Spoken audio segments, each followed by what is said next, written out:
Hello friends नमस्कार मु सुब्रत कुमार आपको सबुजिमा सुब्रत एक्सप्रेस को स्वागत करुच्ची आशा कर बहुत भल थे।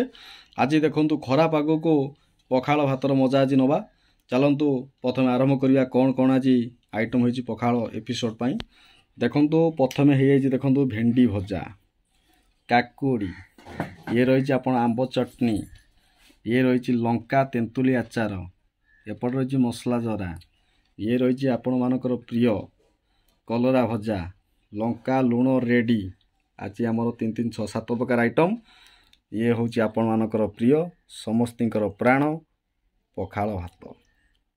चलतु आगे देखा बर्तमान आम भेंडी स्टार्ट करिया। देखंतु मसला आ भेंडीर देखंतु जो भाव भजा जाइए मिस करिश्मा आ मिस सबुजिमा मिलित उद्यम प्रस्तुत हो जाइए भेंडी भजा।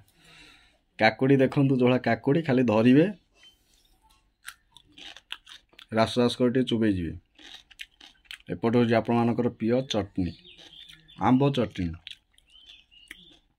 बजार आभेलेबुल आम खाली अपेक्षा करछु कौ दिन झड़ टे हम आंब झड़ीज बहुत गचरू सस्तार बिक्री हम एकाथर 10-15 किलो आणिक एकाथर आचार फाचार करूँ। एपट अच्छी देखो आपण मानक प्रिय तेंतुली आ लंकार आचार पूरा सुपर है लाल झरी जाऊँ पूरा पार्टी। एपटे मसला आमर टे खाଇବା चाखिया पखाल भात में पूरा रेडी।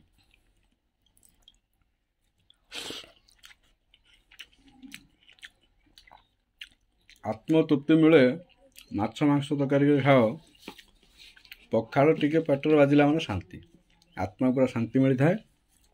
ये तो भेंडी रेट बर्तमान बढ़ी 30 टका लेखा अच्छी एकदम फाइन।